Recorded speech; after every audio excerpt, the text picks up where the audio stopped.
Call this meeting back to order. Please rise and join me in the Pledge of Allegiance. Pledge allegiance To the flag of the United States of America and to the republic for which it stands, one nation, under God, indivisible, with liberty and justice for all. Please join in a moment of silence. Thank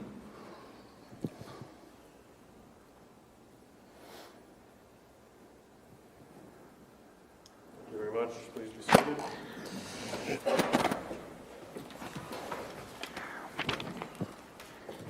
Due to a closed session earlier, we are a little late, and that makes citizen concerns item number 2 on our agenda. Is there anyone to speak on an item not already addressed on the agenda? Anyone on the phone? Has anyone been waiting since 4:30? Oh, there's 6 watching right now. Wow, well, triple the normal. Sorry you guys had to wait. Hearing no citizen concerns, item 3 is approval of the agenda. I'll move it. Second. Second by DeWitt. Hearing no discussion. All in favor say aye. Aye. Opposed say nay. Passes 5-0. Items 4 through 8 constitute a consent agenda of routine action items to be considered by one motion. Items pass unanimously unless a separate vote is requested by a board member. Item 4 is the minutes of the August 25th meeting. Item 5 is approval of the claims. Item 6 from Board Administration is approval of the lifting of tax suspension for initials JS. Item 7 from Board Administration includes A, approval of a notice of property sale resolution for parcel also known as 1523 Nebraska Street, setting that for Tuesday, September 15th at 4:35 p.m. And item B, approval of notice for property sale resolution for parcel also known as 27 Pearl Street for Tuesday, September 15th at 4:37 p.m.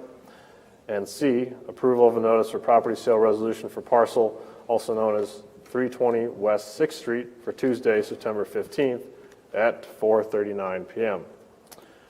And item 8 from Human Resources includes A, the approval of the memorandum of personnel transactions, B, approval of the Woodbury County Auditor Recorder Claims Clerk 2 job title change, item C, authorization to initiate the hiring process, item D, approval of a request to deauthorize county position, and item E, approval for the renewal of Employee and Family Resources as our EAP provider. Any questions? I'll move approval of consent agenda. I'll second the motion by DeWitt. Hearing no further discussion. All in favor say aye. Aye. Opposed say nay. Passes 5-0. Item 9 from Secondary Roads is to award the bid for project number Perrin 140 to the low bidder for action. This project is on 200th Street. It's replacing a bridge we had to close about 14 months ago due to deteriorated structural condition. The low bidder for the project with a recommendation of award from Iowa DOT was Dixon Construction for $973,940.25. I also recommend that we award the bid to Dixon Construction. I'll move that. Second. Motion by Radig, second by DeWitt. Any questions?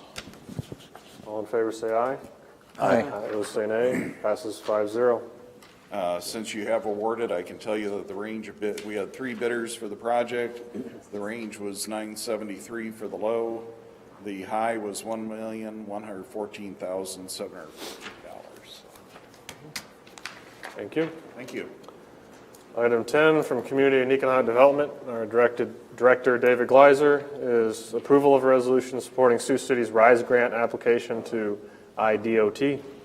Thank you, Chairman. David Gleiser, Director of Community Economic Development. As you all probably know, City of Sioux City recently entered into a formal development agreement with Sabre for an expansion of their existing facility in the Southbridge Business Park.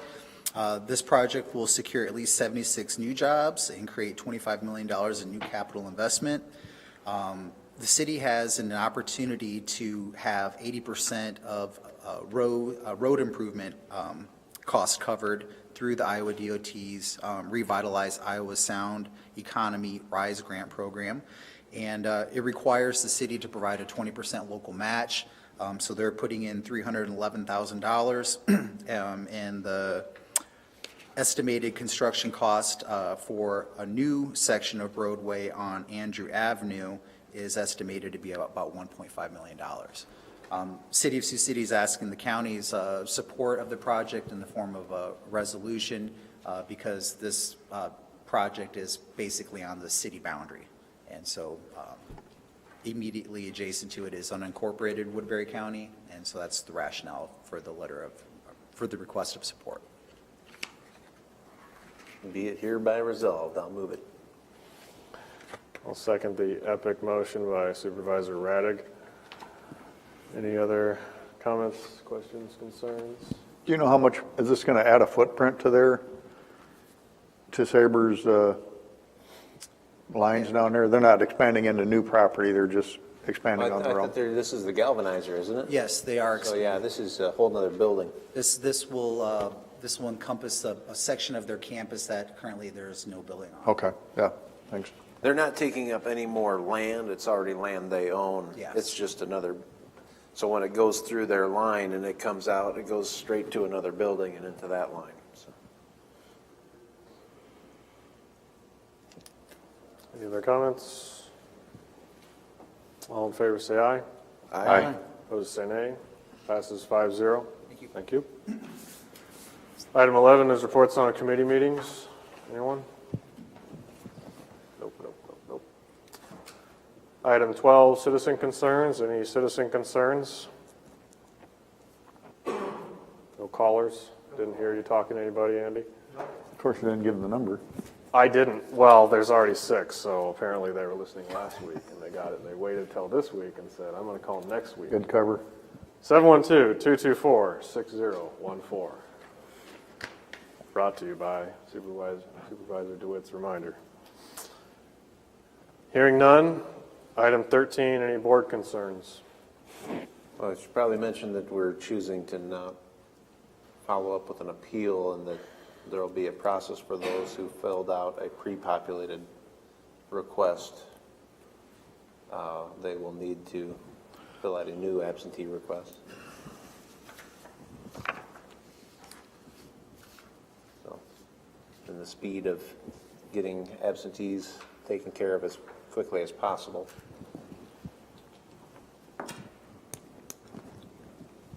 Anyone want to add to that? And as I'm sure everyone was probably aware, we were late because we were talking about the issue that Keith just mentioned. I feel like it's appropriate that we start an open conversation about this issue. And in doing so, understand that perhaps we invite some additional scrutiny to what we're doing. And but I believe that's appropriate. I think we should be speaking honestly and openly with everyone about what's going on. And I think it's unfortunate that Woodbury County has become a battleground for what has been a national war going on for a number of years now related to the issue of absentee voting and ballot security. And it's unfortunate that as a Woodbury County entity, we did not take time beforehand to discuss the issue of sending out pre-populated ballot request forms. I understand that's the purview of Auditor Gill, but on such a heated issue, we have now invited additional costs to the taxpayer here in Woodbury County, and we've invited scrutiny for are we being honest and open about what we're doing. And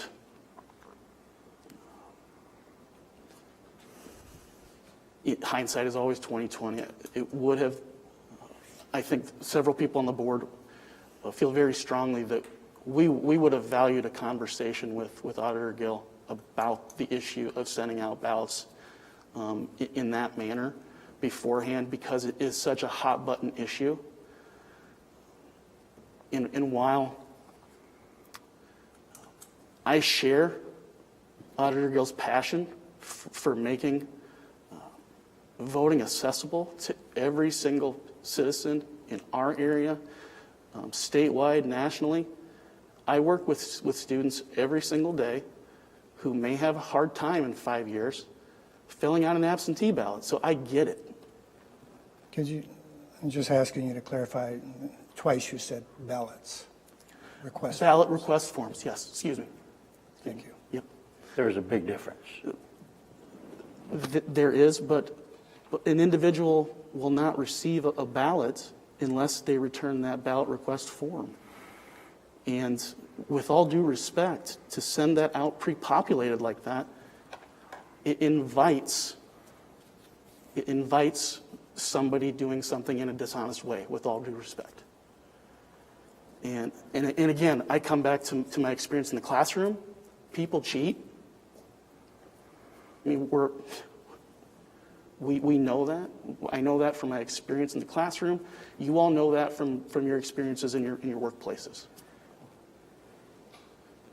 If given an opportunity to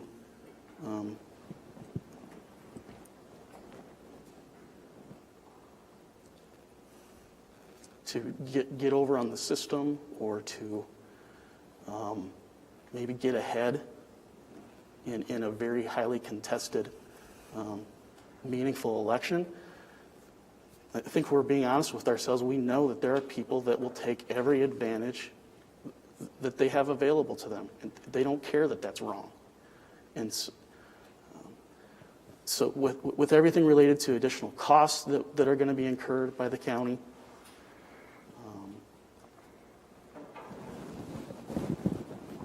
in my view, that is not introduced to us without the first decision that was made to send out the ballots filled out in that nature. And, Request forms, sir. Excuse me, the request forms. And I'm not erring on that deliberately, Pat. Okay? So I believe we need to have an honest conversation about it. But I also believe that I think we need to really think outside the box now. We've got a bill to pay related to it, and state law is going to require us to pay that bill. Okay? And I think we need to try to put our heads together and work really hard to figure out a way that bill gets paid in a way that alleviates that burden from the taxpayer. And I don't know how that can be done, but I think we ought to sit down and talk about it. So, apologize for opening up a can of worms, but I think it's appropriate to do so if we want to be honest and transparent about how we're trying to represent the people of Woodbury County.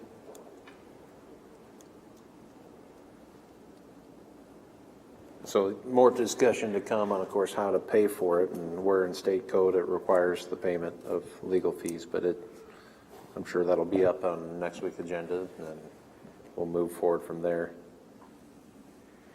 And with 9 elected officials in this county, the Board of Supervisors don't really have control over the other 4, nor do I want control over them, by the way.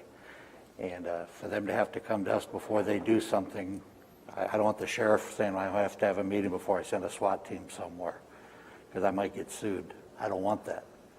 I want them to do their jobs and what they think, as they're elected to do.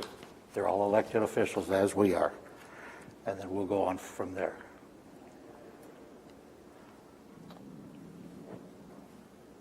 Do you have anything else, Mr. Wright? I got something else on the information on these, Michelle. Where does that information come from? I don't know if you can see. Tax statements. These. These right here. These. You're talking about the bottom section of the tax statement? Yes. That is based on the levy amounts for the individual authorities. Okay. So if you have a specific question, 'Cause- you're welcome to come and talk to me about it. Sure. I'll come talk to you at some point, because the numbers don't jive with what's on the Department of Management website as far as the counties. Okay, we Okay. can look at it together. Sounds good. Just because it was brought up, I will provide the factual background.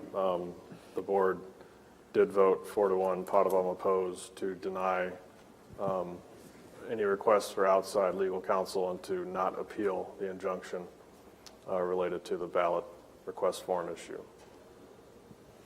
Just so no one's confused about what we're talking about, what others brought up. Anyone else have any other board concerns?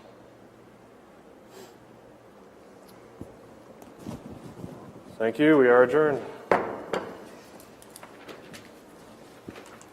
Good job on this, actually, sir. First one.